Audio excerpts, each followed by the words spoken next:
My mum used to hide under my bed at night. I was born in 2000, grew up in a small town in northeast Ohio. We had one of those little ranch-style houses, all on one floor, 3 bedrooms. It was just me and my mum for most of my life. My dad left when I was a baby. She was a good mum, from what I remember. We didn't have much money, but she made sure I always had what I needed. She worked as a waitress at a restaurant in the center of town. Always tired, but always kind. We'd watch movies together at night. She'd tuck me in, kiss my forehead, and tell me she loved me. I felt safe. Except at bedtime. I must have been about 6 or 7 the first time I noticed it. One night after she tucked me in, I heard the floor creak after she turned off the light. Not out in the hall, right by my bed. I remember freezing, listening. Then I heard the sound of her breathing. Slow, heavy, right underneath me. I leaned over the edge and whispered, "Mom?" She didn't answer, just this soft little giggle. Not mean, not playful, just weird. I called for her louder. After a few seconds, she crawled out from under the bed like it was the most normal thing in the world, smiled at me, and said, "Go to sleep, sweetheart. Mummy's here." Then she left the room. The next night, same thing. I heard her crawl under right after lights out. The soft thud of her knees and hands against the floorboards. The shift of the mattress as she settled in. Then, the breathing. I was too little to really question it. I thought maybe it was just a game she liked to play. But the older I got, the more I realized it wasn't a game. It became a routine.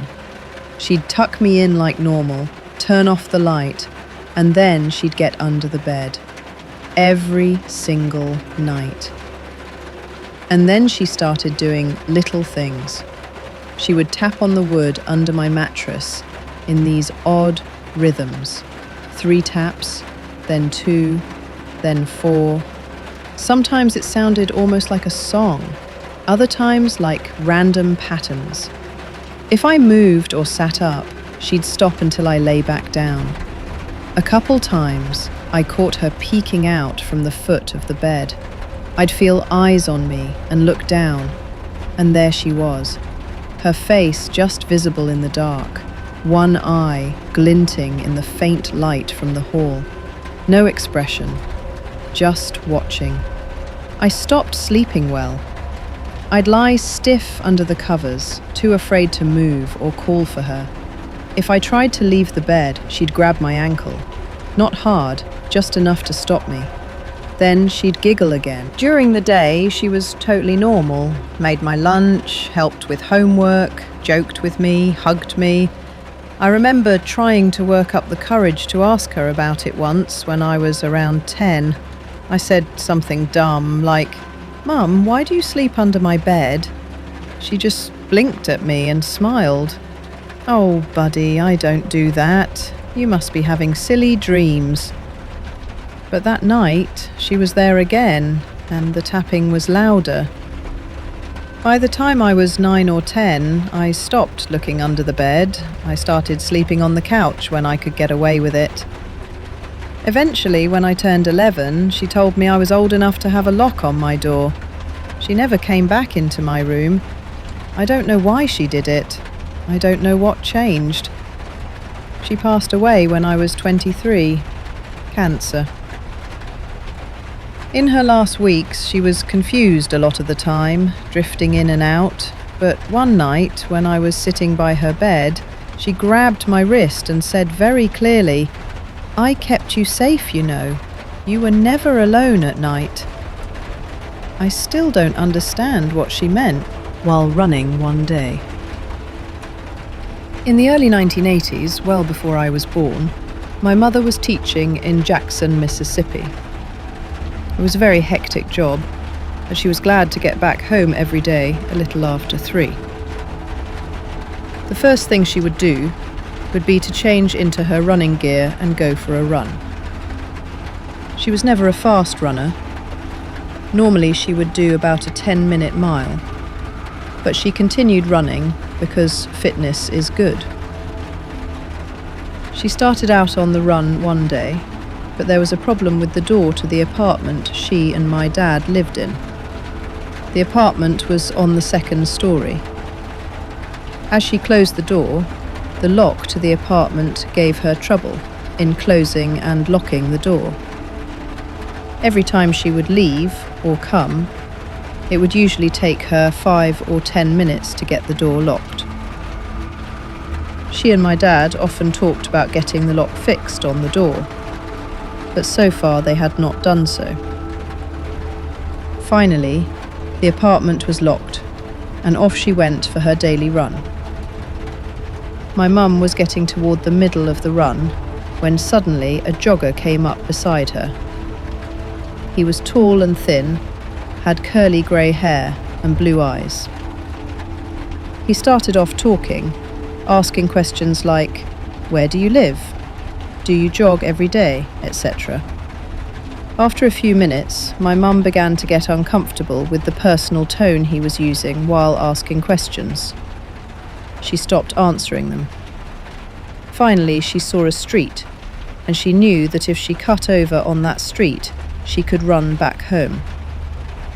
She tried to tell the man, "I gotta go now, bye." Then she turned down the street and started heading home. A few seconds later, she thought she heard footsteps behind her. Not wanting to turn around to see who it was, she continued as fast as she could, probably reaching a 9 or 8-minute mile as she flew past.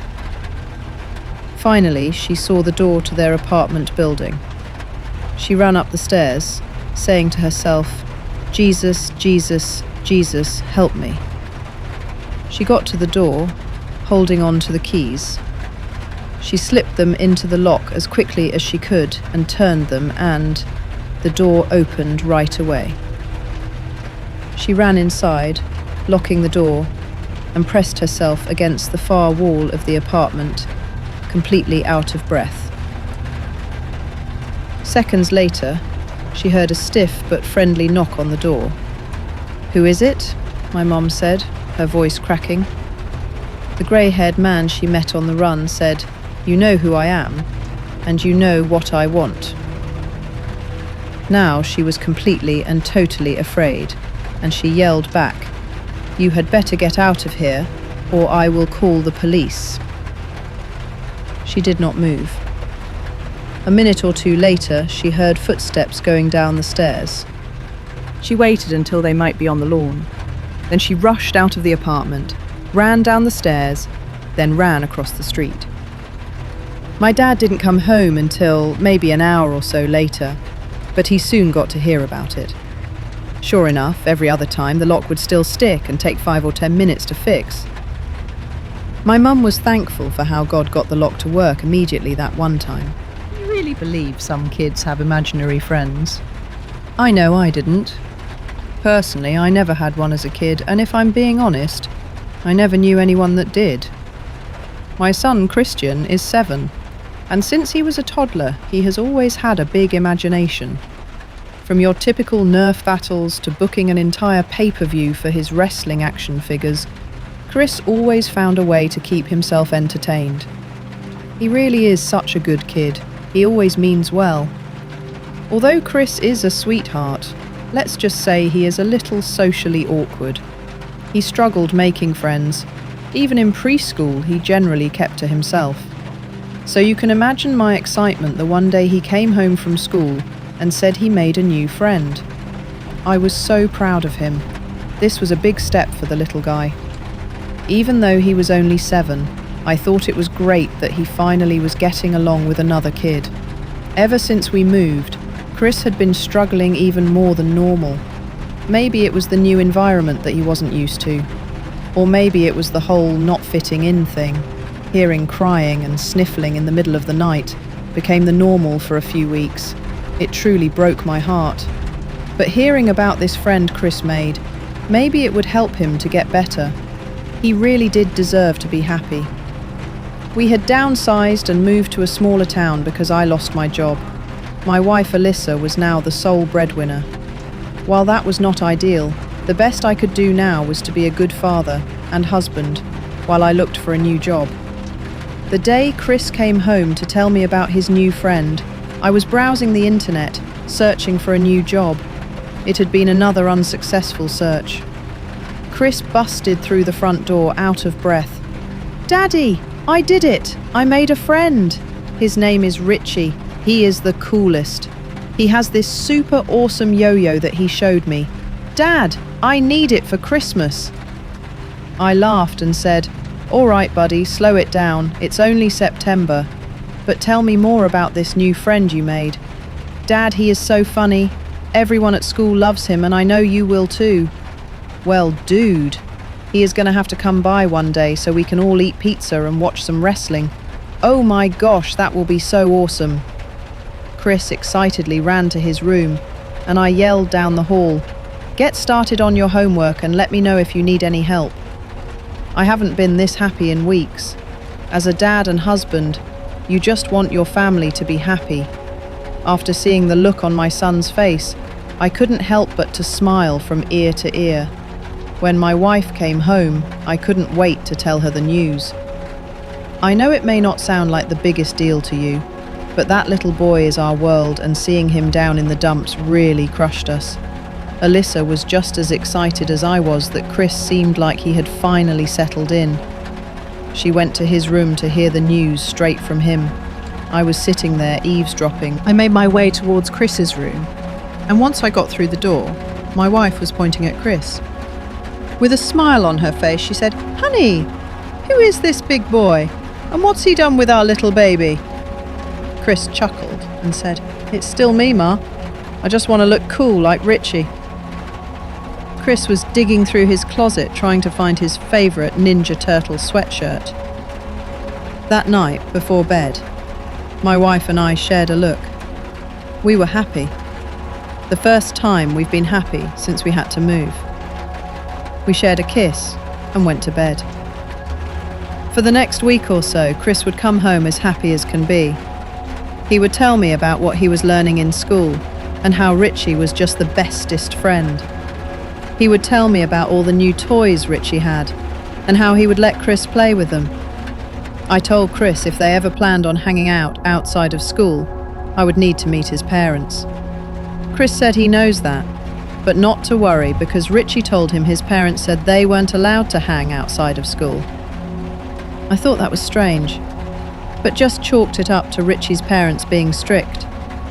When I mentioned to Alyssa about Richie not being able to hang outside of school, she told me not to worry about it. She told me Chris was happy, we were happy, and things were finally going smooth. She was right. Chris was fitting in, and our home life as a family was great because of it. As the school year went on, I did notice something. It was pretty obvious because we were tight on cash.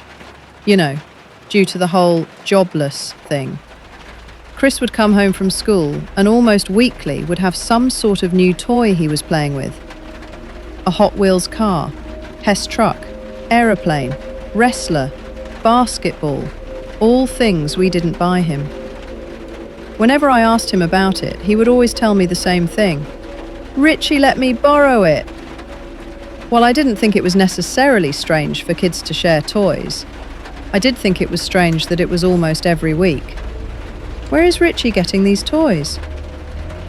It was a relatively small town, and to my knowledge it wasn't a particularly wealthy area, so I doubted someone could afford all these toys. When I brought up the toy situation with Alyssa, she did seem a bit concerned. She was wondering the same thing I was. Where were these toys coming from? Okay, this is going to sound bad. Do you think Chris is taking these toys from the school? Or maybe even a student? Is Richie even real? As the words left my mouth, I realized it sounded much worse than what I had imagined. Chris was a bit of a different kid, sure, but he wasn't a liar. At least I didn't think so. Maybe I was jumping to conclusions. Take a look from my perspective, though. We are hearing all these amazing things about Richie. Chris has never once mentioned him coming over, sleeping over, or even going over to Richie's house. He didn't talk about any other... Alyssa looked at me with worried eyes. God, I hope not. Things were finally starting to look up. Well, I am going to ask him about it and see what he says. As I made my way down the stairs to Chris's room, I thought I heard something. It sounded like muffled talking coming from his room, but I couldn't quite make out what was being said. I stopped in my tracks and thought for a second. What if Chris was struggling so much to fit in, he made Richie up? What if Richie is what Chris wants a friend to be? What if Richie is Chris's imaginary friend? My heart sank. I hoped that wasn't the case, but that would certainly explain some things. The lack of other friends, the fact that Chris never asked if Richie could come over, and now the talking. What if Chris was talking to his imaginary friend? What do I say? What do I do? Will this just be a phase? I didn't have the answers. Standing around in the hallway wasn't going to get me any either. I knocked on Chris's door and walked inside. Hey dude, how's school going? It's so good, Dad. Oh yeah, why is that? Let me guess. Richie? I said with a forced smile. Yeah, he's the best. He's always giving me stuff like these toys. I wanted to ask you about that, Chris. Are you sure Richie is giving you these toys? What do you mean, Daddy? Are you taking them from the school, maybe? Another kid? You know, just borrowing them, of course. Chris sat there for a second and seemed to be thinking. No, Dad, Richie is giving me these toys. I told you that. Or did you forget or something? He started giggling. I smiled at him and thought about how happy he was. I gave him a big hug and left his room. I spent the whole night just thinking to myself, what am I going to do about this? It had been a few days since my little talk with Chris. He hasn't mentioned Richie any more than usual, and he hasn't come home with any new toys. I had finally had luck with job searching. Funny enough, as I was scrolling through endless pages, I came across a job listing at Chris's school. It was for a janitor. I know it doesn't sound like the most glorious job, but I knew any amount of extra income would help. I applied and quickly received an email from the school to set up an interview for the next day. I knew Alyssa would be happy, and I figured Chris would be too. Even though I would be working, at least it was at his school where I could see him throughout the day. If I'm being honest, a little piece of me was eager to see if Richie was in fact a real kid and not some made-up imaginary friend. I waited on the front porch to meet Chris as he got off the bus.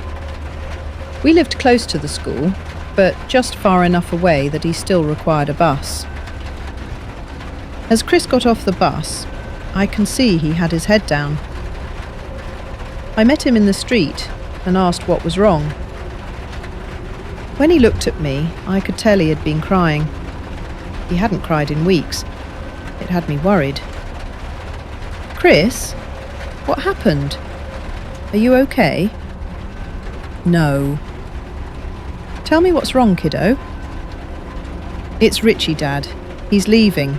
He said he was moving and today was his last day, he said as tears started to stream down his face. Oh man, I'm so sorry, buddy. Come here. I hugged him tight. I took his backpack off his shoulders and we continued towards the house. Chris didn't leave his room for the rest of the night. He didn't eat dinner. He just cried. When Alyssa came home, I broke the news to her. She was upset, but had hopes that Chris would be able to make some new friends. Alyssa was in the shower when I decided I would go check on Chris and say goodnight. I made my way down the stairs towards his room. I stopped moving when I heard Chris talking. I couldn't quite make out what he was saying through the door, but as I got closer to his room, the words became more clear. Come on, Richie. Do you really have to go? We had so much fun. You're my best friend and I really wish you could just stay with me. Before I knocked on the door, an odd feeling came over me. This all but proved that Richie wasn't real. Who could he be talking to? He didn't have a cell phone. Richie wasn't in the house. I proceeded to knock on his door and enter the room. There was Chris, sitting on his bed, walkie-talkie in hand. Not knowing what else to say, I asked him, "Who you talking to?" "Richie. Daddy. I was telling him I don't want him to leave." "Richie gave that to you? Richie is real?" "Richie's my friend, Dad. Of course he's real." I took the walkie-talkie from his hand and pressed down the button. "Hello? Who's there? Is this Richie? Answer me." There was no answer. No noise from whoever had the other walkie-talkie. Silence. I proceeded to ask Chris about Richie. "Richie gave you this? Why? Does he live close by?" "I dunno. He gave it to me a while ago. We talk on it all the time." That must have been what I heard the other night. Chris was talking to Richie, or whoever it was that had the other walkie-talkie. Richie must live close by. He has to be close to have a strong enough signal to talk to Chris. I took the walkie-talkie away from him. I kissed him on the head, told him I loved him and that I would be taking him to school tomorrow. "Dad, what you doing? You're supposed to drop me off." "I know, bud, but today is different. I may get a job at your school. I'm here to talk to your principal. I may become your new janitor." Now I know. I was cut off by Chris's cries. He ran into the school with tears streaming down his face. Did he really not want me to work at the school? Was it embarrassing to have your dad here, or was it embarrassing that I may be a janitor? Either way, I hurried to the principal's office. I didn't want to be late for the interview.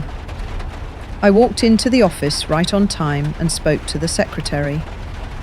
"Hello, I'm here to see Mr. Golding. I have an interview today." "Ah yes, you must be here for the janitor position that opened up. I'm really going to miss the old one," she chuckled. I really never met a sweeter man. "Anyway, right this way. Mr. Golding is waiting for you inside."